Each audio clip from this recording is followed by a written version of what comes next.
Okay. And why don't you talk a little bit about your association with the meeting? Well, the meeting, I got sober in 1989, and that meeting was it was a very strong meeting. And I tried AA a couple times even before that, maybe around 86 or so, 87. And one of the treatment centers that I was in, Northwest Treatment Center, would take us to that meeting at Magnolia. And it was a huge meeting at that time. And it was just, it was packed every Friday night. And then I didn't go to it for many years. I went back to it in 89 when I got sober again, for a year or two. I would just go kind of irregularly. And then I found that the meeting, years later, the main guy who started that meeting, John Baxter, and his business partner, whose name I can't recall right now, but John was kind of the upfront guy. He was pretty well the secretary every Friday night for years. He just wasn't a lot of rotation there, but that was the way he did it. And he had started the meeting, and and it was really well. But when he passed away, he died sober. The meeting went to a format where they would just kind of turn the meeting over to a different group every week. And they would say, for instance, they would have the Lake Union Men's Stag was one of the groups. They'd say, you guys bring, and they bring the whole meeting, bring somebody to read how it works, all that, and 2 speakers. And you guys set up and tear down and do all of that. And the solution group was another part of that meeting that did that. And there were several other groups out of town, from around town, that would do it once a year, twice a year, but eventually over time, the meeting really faded. And Shannon and I went there a few times because it was close to our house. And it was just, there just wasn't the same atmosphere. And we thought, well, let's bring back the way that John Baxter used to do this. And let's, where we had a home group. And so we formed up, we decided, and that the person that was running the meeting decided that that he'd kind of had enough. He was a fellow that was commuting from the north end, and he'd kept that thing going, God bless him, for a long time, but just didn't have it in him to continue, and was looking for somebody to take the meeting over. So we decided to form a home group. And it wasn't just Shannon and I, it was Shannon and I and Jim Phelps and Glenn and Jessica and several other people decided. But we announced for several weeks, hey, we're going to have a business meeting if you're interested in getting involved, and came in, and things began. We started attracting a few more people, and we had Approximately, when was that? 90s? Oh, it would have been about 2017. I'd say 2017. We got involved with that meeting to the extent that we are still continuing today. And it was like I say, it was a group of people that kind of remembered the way that meeting used to be, and wanted to try to help get the meeting back to where it was a destination meeting. People from all over town would come to that meeting, which it is again today. You get people from Mount Vernon that drive every week, and people from the south end that come, and lots of folks from the east side that show up. So it's been that way. All right, I appreciate that bit of history there. I thought that's kind of recent in a way, and then COVID hit, and that had an impact on the meeting. Yeah, COVID, we went to the virtual meeting, and luckily because the church was so gracious, we were one of the first meetings that got opened back in person. And that was a help too, a lot of people started coming then, and we got a lot of new faces during that time. When the meeting opened back up, we seemed to attract a lot of young people were coming. So I don't know, Shannon, that's yeah. The guy that was running it before, his name was Jeff, and he was the treasurer, and he was the guy that was kind of manning everything. And then Bill S from Solution Group, and Brian, local guy in Magnolia, was helping out. Mercedes and McKenna, There was a bunch of, yeah, McKenna, yeah.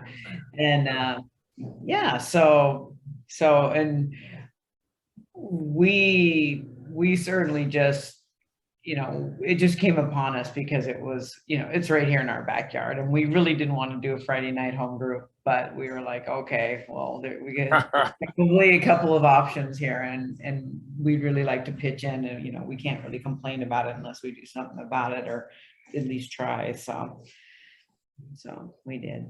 Can I get you to, like, briefly start at the beginning of your stories in AA and recovery? Like, start with you, Shannon. Just what was it like? Okay, so is this like a 10-minute or like something 5 minute, 10 minute? 5 minute? It just, yeah, because you've touched on a couple things that I would like to come back to. Okay. But I wanted to get your stories first and then get back to something that I felt about like you guys felt like there was an obligation almost to have this become your meeting as a service thing, contribution. Yeah, well, and I'll for sure clarify, it's not our meeting. It's Well, just, I meant in the sense yeah. that it's your Friday night. Yeah. Like our home group. Yeah. Yeah, But- it's a commitment that way. Not that it's your meeting, but Mhm. as part of your recovery, it's your meeting. Mm-hmm. Yeah, well, for me, yeah, just a kind of background. My mom, you know, I was in Los Angeles. My mom prayed for me to hit my bottom, and that happened, which I wasn't really excited about. But Thanks, Mom. yeah, I know. I was like, please don't do that. But as I did need to hit a bottom, and I think that the prayers helped. And so moved out here to Seattle, and it was so nice because I was just given a home group. I was given, like, I just followed my mom around. I was assigned a sponsor. I worked the steps with her. Yeah, I got to go to Edmund's group, and I was a home group member there for 10 years. And then started a group because we moved further south. So I started a group in Linwood called Graceland. That was really fun. And that was about, gosh, probably 12 or 13 years into my sobriety. Moved out there, and then we moved out this way towards Magnolia. And so that's kind of as far as the groups go. Yeah, I'm an alcoholic. I qualify as an alcoholic. I did everything alcoholically. I did, you know, all the recreational drugs alcoholically. I developed the phenomenon of craving. I definitely need to be. You know, I need to be here in AA. We feel that, you know, and I can speak for Kenny in this. We're highly involved, and that is, for us, it has been just basically the crux of our sobriety and our relationship together has been because we are so involved. We love it because daily there are sponsees coming in and out of our house. We're either meeting on Zoom or we're right here with them. We understand all the lingo, and it makes it so nice in our relationship to be able to be on the same page as far as the meditation and all the other things that we do to secure our sobriety. It's been really nice to have this as a great foundation and in all of life. You know, we take it. So I'm clear, when you moved to Seattle, you were sober then? No, I hit a bottom in California and moved out here, and it's it's kind of I mean, when I got in my car with my sister to move out here to Seattle to get sober in 1993, we put our stuff in storage, and the only thing I brought with my sister and I, with us, because she also needed to get sober, was a fan, which you don't need when you go to Seattle, a painting of myself, because you know how important that is, and a few clothes, some vodka, some good, some homegrown, and away we went. And it was just like stuff that I did not need to take with me, and not out of any of my personal belongings. all the stuff that were not necessary. Was your mom your sponsor in your early days? No, my mom was sober 2 years. She was, And she was just, I can tell you that, you know, she was scared to death to have my sister and I move in with her, because she just really went on a limb. so she was here and you guys moved here. Okay, that's an interesting Yeah. thing. Yeah, Most she people could- move away from their families and get Mhm. sober, but you moved in with your mom. Yeah, yeah, and there's a lot. I mean, we used to go back and forth. My sister and I would come back and forth. My dad lived in California, my mom lived in Seattle, and so we would go back and forth all the time. And coming out here, I mean, I always drank and used and you know, partied hard, and with both my parents. And my mom was here in Seattle, and I would come out and visit all the time, and we'd get the bottle of vodka. And there were many times when I couldn't even get up out of my chair to go to dinner when I would come out to visit, because we would party hard. And then when she showed up in LA one day, and she had a big book with her, and she had it circled and underlined, and it was like, it was a completely different person. She used to always mail me a check ahead of time when she'd come to visit me, and it would be to buy a bottle of vodka and a bottle of bourbon, so that it was there when she got there. But this time she came to visit. She had a big book in hand. She was my Abby. And she showed up, and she asked me, you know, she was sober, and I was just like, oh, great, good for you. You're 55, I'm 35. I think I've got another 20 years of partying. But you know, and I didn't think it would be fun to be sober at all. So I was just like, okay. But she asked me to take her to a meeting, to an AA meeting, when she came to visit down in LA. And I was like, well, you can borrow my car. And she's like, no, yeah, you know, I feel uncomfortable driving. Would you please take me? So I went to an AA meeting for my first time in California. And I remember reading the steps and seeing number 2 there. I was like, oh, first step for sure, I'm totally an alcoholic. My life is unmanageable. Second step, oh no, you know, here they're going to offer me up a flimsy reed. They're offering me God as my solution, you know, turning my will and my, you know, over to a higher power. Great, that's going to save me from being an alcoholic. I didn't have a lot of hope of the steps working for me, but I could see that it worked in my mom. And it's just like, that is my Abby story. My mom, she showed up with a book in her hand, 12-step me. And I wrote it. Yeah. That was your what happened moment when that. Yeah. How long did that conversion take before you then? Well, that was probably about 6 months after that, because it really, if you really want to know, I mean, I don't have a lot of time here, but I can tell you what happened was the perfect storm happened in my life. My mom comes to visit me, she's got her book in hand, she leaves, and not long after that, when she tells me that her and her friends from over there at Tug, Spiritual Tom and Cowboy Bob and all of her friends from her home group are praying for me and my sister to hit our bottoms. Everything happened all at once. All of a sudden, like within probably 6 months, the Northridge earthquake hit. I lost my job and my boyfriend broke up with me.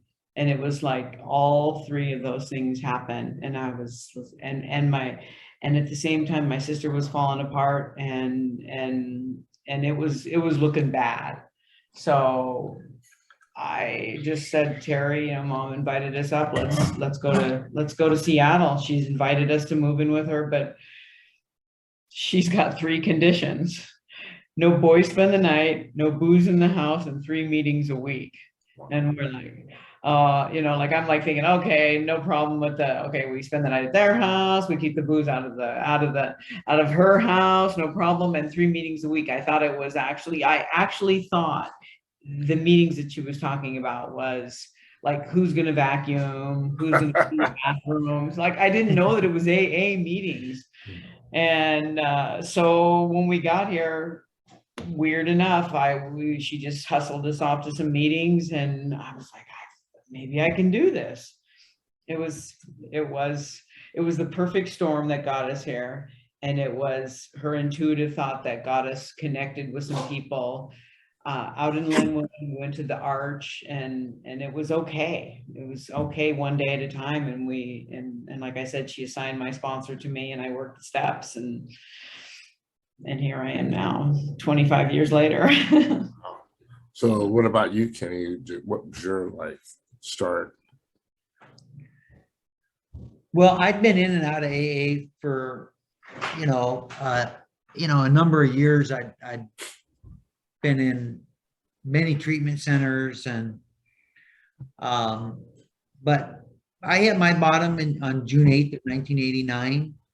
I'd had a career, started and had some success in that. I was fishing up in Alaska and had done well and kind of advanced through the ranks, but all that fell apart, and I was a homeless guy. I was a heroin addict. I was living, kind of camped out behind a McDonald's restaurant when I couldn't come up with enough money for a hotel.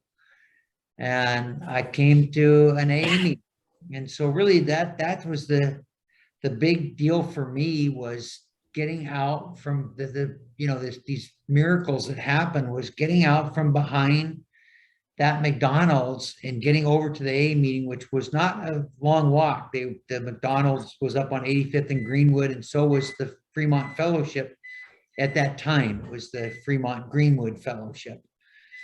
And I just had to walk across a parking lot that they both shared, and behind there was a parking lot that they shared, and I walked over, and it was a Thursday night. The first meeting I went to was the B1 meeting, and it was a Thursday night, 8 o'clock meeting, and I went in that meeting, and ended up the meeting ended, and I ended up breaking down in tears in the meeting just because I didn't know what I was going to do. I knew I was about ready to get really sick because I had no money and no drugs left, and no booze to get me through that, which I'd kind of gone through that a lot, of trying to use the booze to get off the drugs, and then I would use the drugs to try to get off the booze, and back and forth. And so And you were homeless at this time? How long did that last?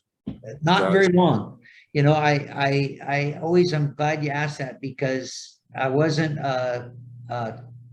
critically, I wasn't a chronic homeless guy, but I hadn't had a place to live in a long, long time. I would stay in hotel rooms up and down Highway 99. And if somebody would have asked me if I was homeless, I would have been very offended by that, because I still had some game left. I could find a friend's couch to stay on, and I made up this whole story in my mind that I was not homeless. I just didn't make sense for me to get a place to live, because I was going to be leaving anytime to go up to Alaska and make a bunch of money.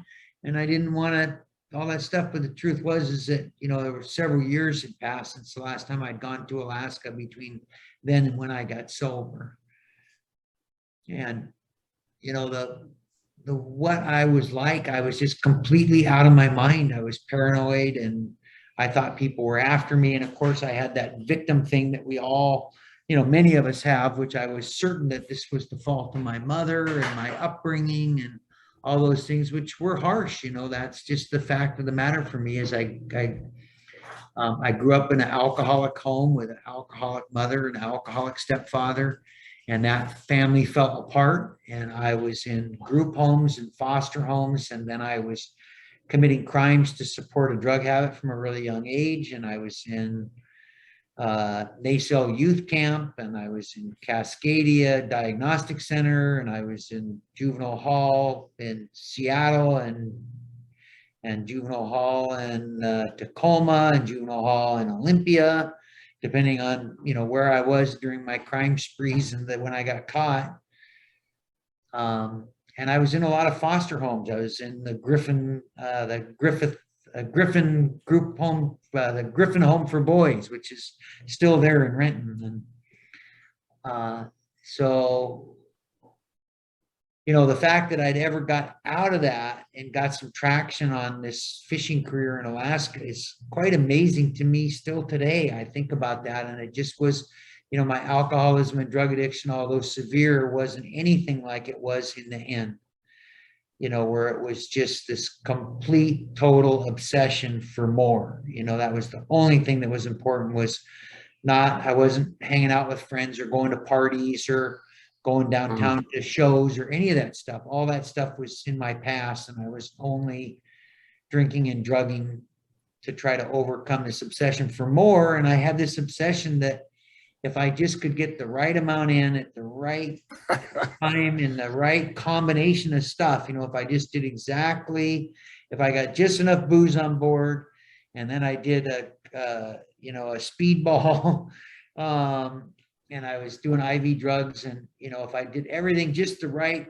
then I was going to be able to, if I could get it just right, I would be able, from that point, I was convinced from that point, I would be able to get sober, that as soon as I got that, I would go to treatment, or as soon as I got that, I was going to go to Harborview and turn myself in and get some help for mental illness, or, you know, all these plans I had that never happened. And it was just one of those situations. This is the Kenny that went across the parking lot to Fremont Hall? Yeah, completely out of my mind, thinking the FBI was after me, thinking that, you know, everybody else was to blame, wishing I could die, all that stuff. And Yeah. how did that Kenny get sober? I mean, how long did to just hanging out at the hall there? Did you instantly start pick up your Well, crutches? I broke down in tears, and a guy came up to me that I didn't know, but he became my first sponsor, Al B. And he and his buddies I think I met him. came and told me that, hey, if you want, we'll give you a ride to detox. And matter of fact, we've already made a couple calls, and they got a bed waiting for you.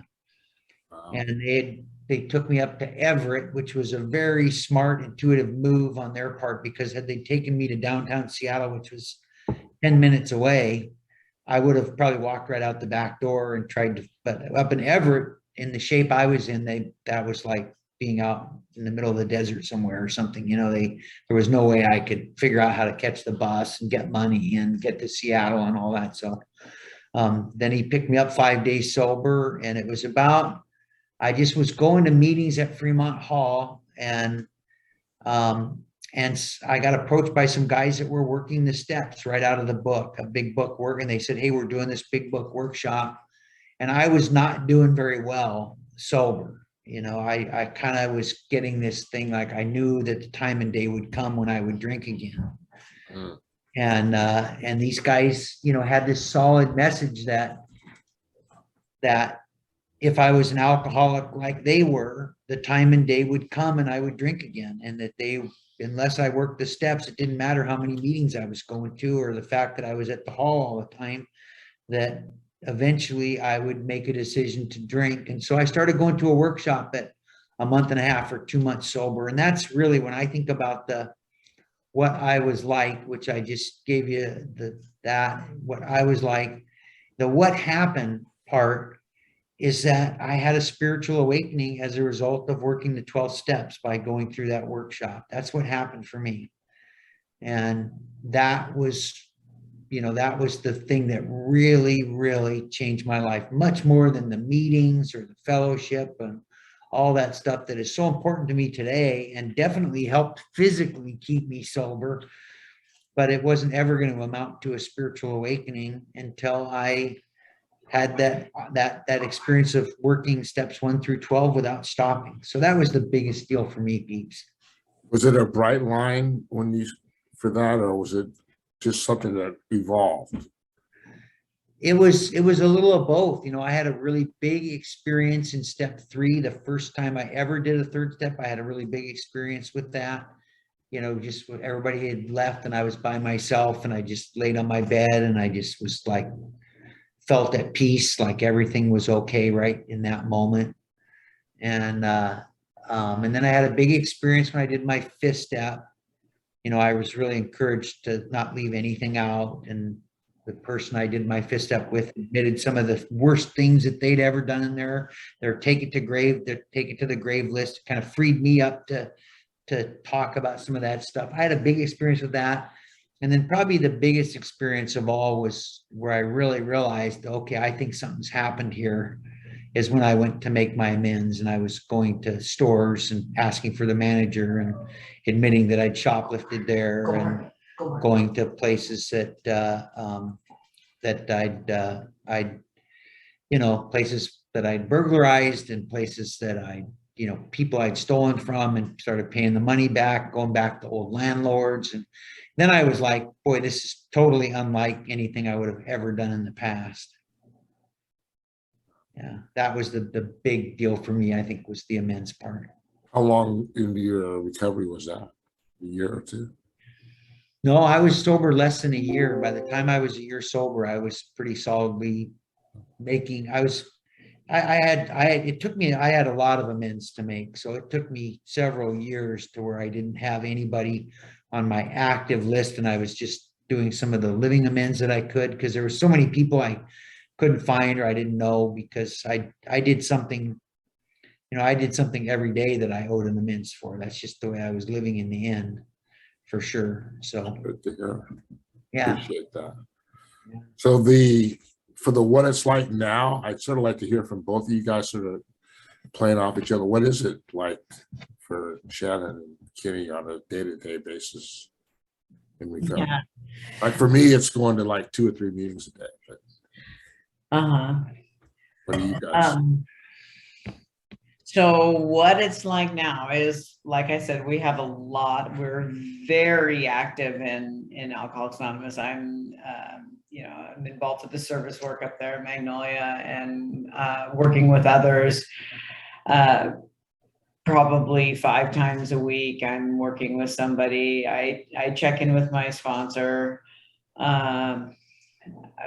We do practice the prayer and meditation. I've got this new technique. I've got this massage chair downstairs that I can set for 20 minutes and it pretty well locks me in, which is pretty nice because you can't get out of it. I mean, you could, but it's like you might as well stay there while you're there. So, I just go ahead and dim the lights, and that seems to work very well. Not that I need to be locked in, but I read some spiritual material, but we just have this great big life. We've got to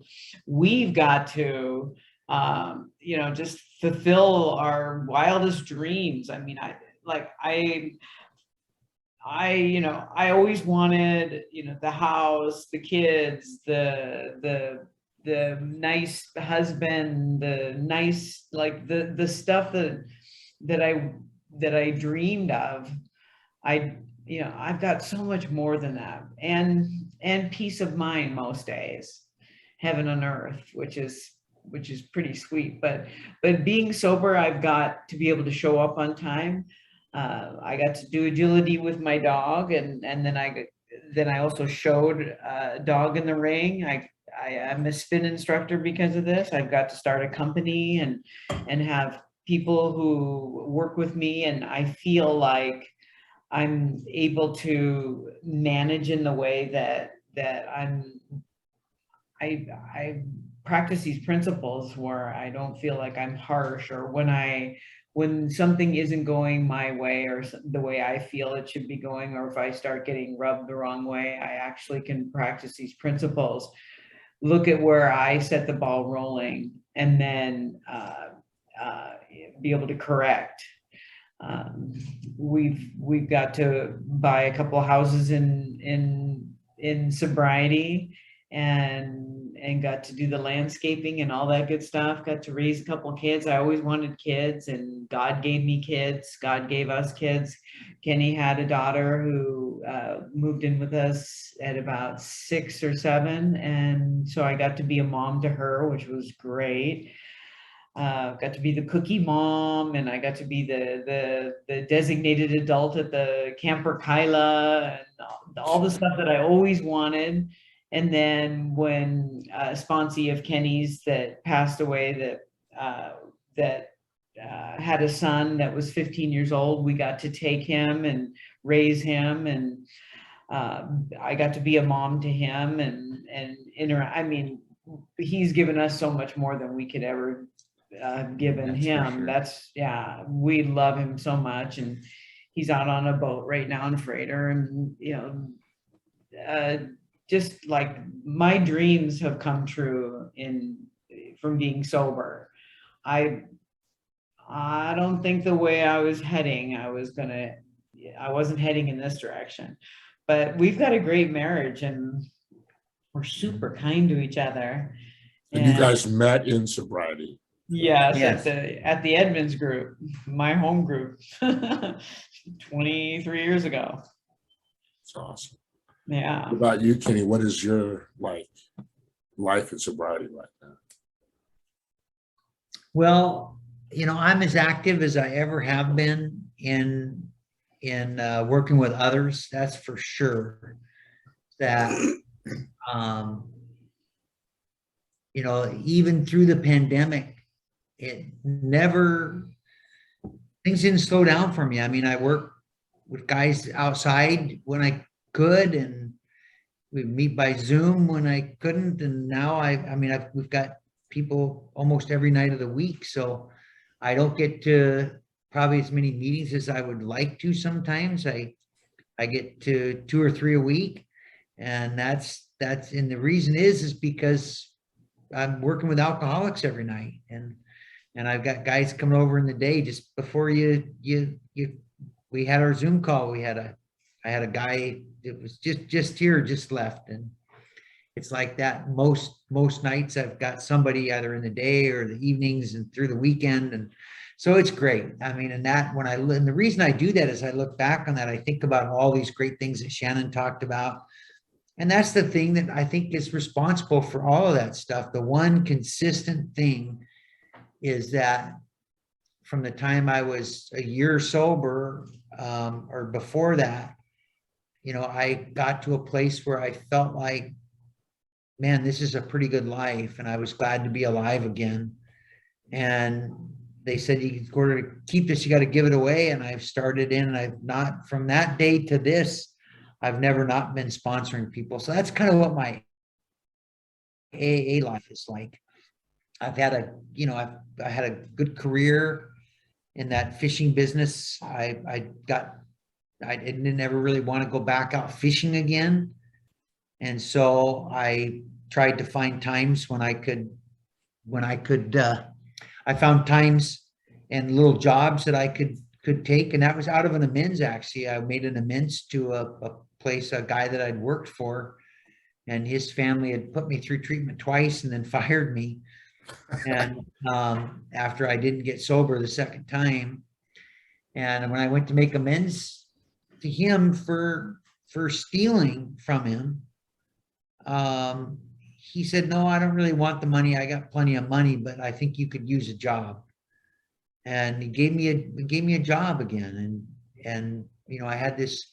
So I didn't want to go back out fishing, so I just worked shoreside, and that turned into kind of management things. And I had a good career, which is kind of winding up now. I'm still doing some of that, but less. And I've been able to pursue, some of these heart's desires things that I've wanted to do for so long. And I'm a writer, and so I love to write. So I get to spend a lot more time doing that kind of stuff. And I just, it's really a great life. Shannon said we got a great relationship. We've raised a couple of kids, and you have Evita. And we've got Evita. We've had Evita and our little dog Helena, which passed away a couple years ago, and just a great, wonderful life. And it's I tell people, I'll say this, that I tell people that I'm a AA devotee, and that's that comes from this place in the book. This is, we alcoholics are undisciplined, so we allow God to discipline us in the way we've just outlined in steps 10 and 11. And so I didn't really like the idea of being disciplined. I didn't really like a disciplinary God, or God's going to discipline us. So I came up with this word disciple, like a disciple of AA or a devotee. And I found out what that meant. And it, so today I'm I'm a AA disciple. And what does that mean? It just means simple. It just means that when I reach my hand out to a still suffering alcoholic, when I see the face of hopelessness in an AA meeting, it means that I pause when I'm agitated or doubtful. It means that when I'm afraid, I say a little prayer, a fear prayer. God, please help me from being angry and anger or fear. God, please remove this fear and redirect my attention to what you would have me be. It means that I do prayer and meditation. It means that when I'm wrong, I promptly admit it. It means that I write inventory. All of those things. It's just, it's like a way of life for me today. So that's the way I'm living my life today. Well, I sure appreciate your guys' example for me. I had a milestone last week. One of my first sponsee has a sponsee. Uh-huh. That made me feel really Aw. good. Yeah. Had a lot of Oh, sponsees who didn't make it, but yeah, I Mhm. finally have one who did, and they have a Yeah. sponsee. Yeah, I can't believe I'm doing what I'm doing nowadays. it's something else. Yeah, I It did is. not want to do a 12-step. I thought that was for, I don't have time to do that. I don't have the interest to do that. People hurt me, so why would I want to get involved with people? Now I can see Yeah. the other side of that coin, Oh, how that yeah. helps me. Mhm. And the thing to remember too is that, 1 out of 11, I mean, I just wanted to assure you that my numbers aren't any better than that. I wish they were. Yeah. But most of the people I start in with don't end up doing what I'm doing. They don't end up sponsoring people and being of real service in their home groups. And they just, but once in a while you get these heartening successes, as the book says, that you get these occasional heartening successes. That's what keeps us going. Just for the record, what are your sober dates? Just so I can include that. 'Cause I'm going to write like an article as well as use the video, the audio. Yours was 89, June 8th, 89, Kenny? Yes, June 8th of 1989. I got married June 14th, 1989. That didn't work out so good. I'm glad my sobriety worked out better than your marriage. Yes. And then what about you, Shannon? Mine's 6996. You planned that. That's I awesome. know. Yeah, we got it. We got A birthdays one day apart, aside from her having a tricky date. She's, I'm on the 8th and she's on the 9th, and AA's sobriety date is June 10th. Star-crossed. Yeah. Can I tell you something that's happening that's coming up here that's really epic? Yeah. Okay, so Kenny gets to be the speaker at Founders Day this year in Akron, Ohio. Wow. So we're flying in on the 8th of June, which is his AA birthday. Then on the 9th of June, which is my birthday, I get to chair a meeting out there in Akron. And then the 10th will be the Saturday, AA's birthday. And then on Sunday, Kenny will be the closing speaker at the big arena, the football stadium. Yeah, in Akron, Ohio. So our They play birthday, the Pro Football Hall of Fame game. That's really something. it's gonna be, we're kind of excited about our birthday. This is Akron, Ohio, not Kenton. Right? Oh, right. Okay. Yeah. Akron. Right. They have Akron. yeah. Well, that Yeah. is. How does that even I think happen? it's actually going to be an indoor arena kind of thing that they have it at, but they get a lot of people there. They get thousands of people that show up for. How does that even happen, though? For you I guys know. to do that? I know. It's Isn't that amazing. great? Like it's Look just at- is absolutely amazing that, I mean, I'm just really taken aback by being asked to speak at Akron. I mean, I could have never imagined that that's where AA would take me, and being in love with the history and having, been in AA as long as I have. It's just such an incredible honor to be asked to speak at Founders Day. Yeah. I It's mean, going to be a big Founders Day because they haven't had Founders Day in a few years. And so there's a lot of people that are, I think a lot of people are going to want something to do. And so think about coming, peeps. We got a lot of people from Seattle that are headed that way. Well, I'd love to. I'm going to be right in the middle of a house, kitchen remodel on those dates. Oh, yeah. Scaring the living tar out of me. It's making me use all of the 12 steps to practice these principles Oh, yeah. Yeah. Oh, yeah. and spend a lot of money. But the money is secondary. I want to be happy. Things have been going really great for me lately. I don't even like to talk about it because it makes me feel like I'm bragging because it shouldn't be this good. That's right. And It's good to try to remain humble. I think that's important. yeah. How's Gertrude doing? Oh, she's doing great. I'll be going to Easter dinner or Easter brunch with her.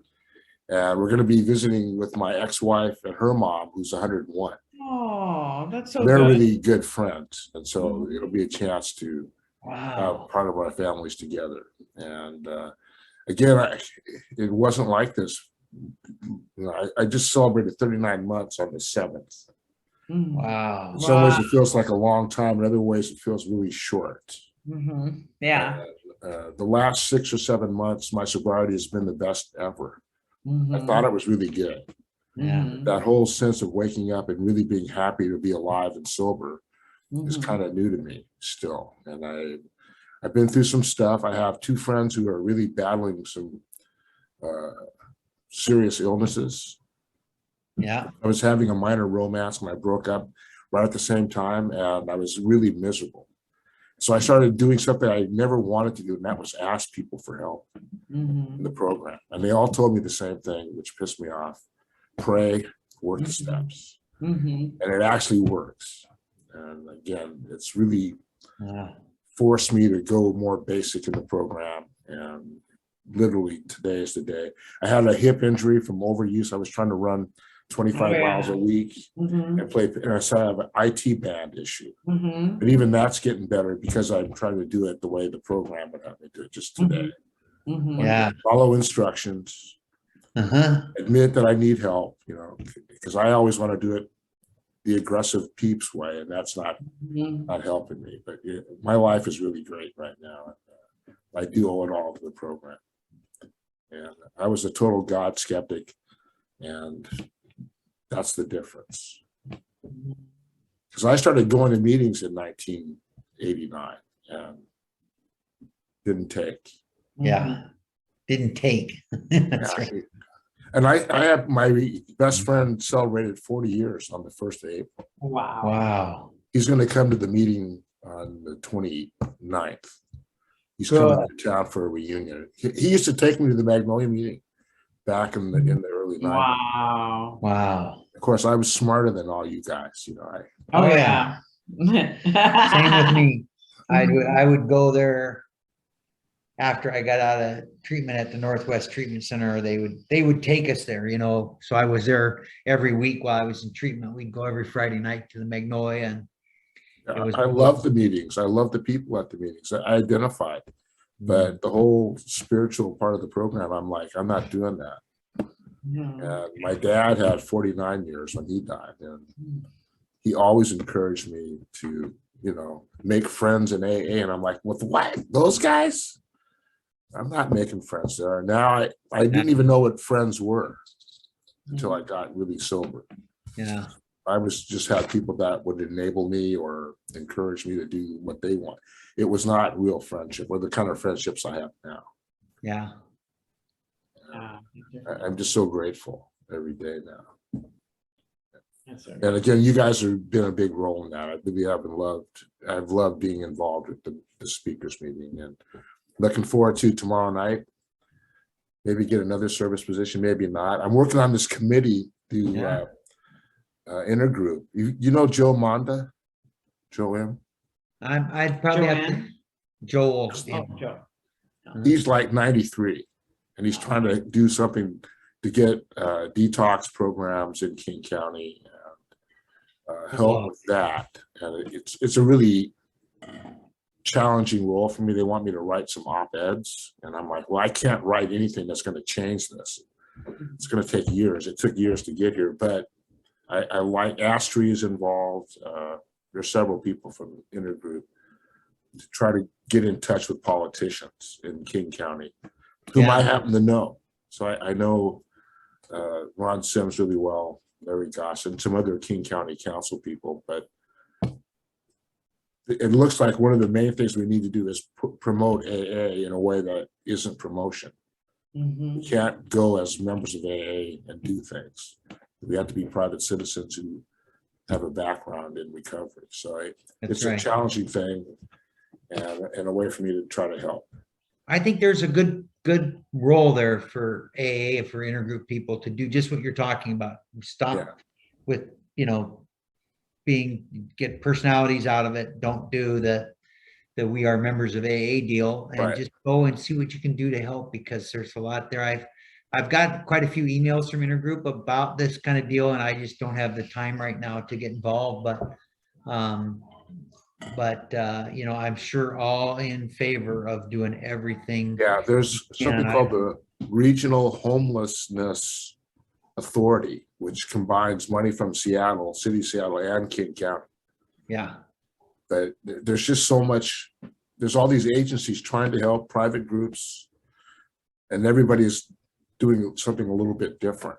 And nobody even has a clear goal. What are we trying to do? Hide the homeless that are indigent, or are we trying to get people education, medical, employment? And it's a big task, but well, the big thing that's missing, of course, is on-demand treatment. That's the deal, because you can't treat alcoholism with affordable housing and good medical insurance, and it just does. You got to be able to, when somebody makes a decision, if you can convince them through arresting them and they're in jail, you can give them a choice, or just because somebody's out there saying, hey, if you want to right now, we'll take you to detox, and you'll go right from detox with no break to treatment, long-term, 2 months, 3 months in treatment. Then you're going to go to, and then we're going to get you into, a shared housing situation, and then to individual housing. But if you'll go right now, and just. You're right about that detox and treatment on demand. That is really needed. The staffing issues, the funding for that is really kind of bad right now. Yeah, they spend all the money on all this affordable housing, which is needed too, but it's needed, but the homeless population is dominated by drug addicts and alcoholics and mental illness. But you've got to, if you could give people a choice that, hey, you're going to go to the detox treatment program, or you're going to go to the jail program. You're a living example of how that can turn people around. Totally. So you might be hearing from me on this subject. Okay. And I appreciate you guys' time. I'll let you get back to your civilian life. Yeah. We're going to eat some dinner, and I appreciate you guys greatly. Yeah. Let's get to a baseball game one of these days soon. Or a Sounders game. Yeah. Nice. I've only ever been to one Sounders game, but Shannon and I have season tickets to the Mariners, so we'll get you. Okay, we'll invite you to a game one of these days. All right, sounds great. Love baseball. That's where we will be tomorrow night, unfortunately. That's the home opener? Yeah. Oh, so you're not going to be at the meeting? Good. I'm going to try to pull a coup.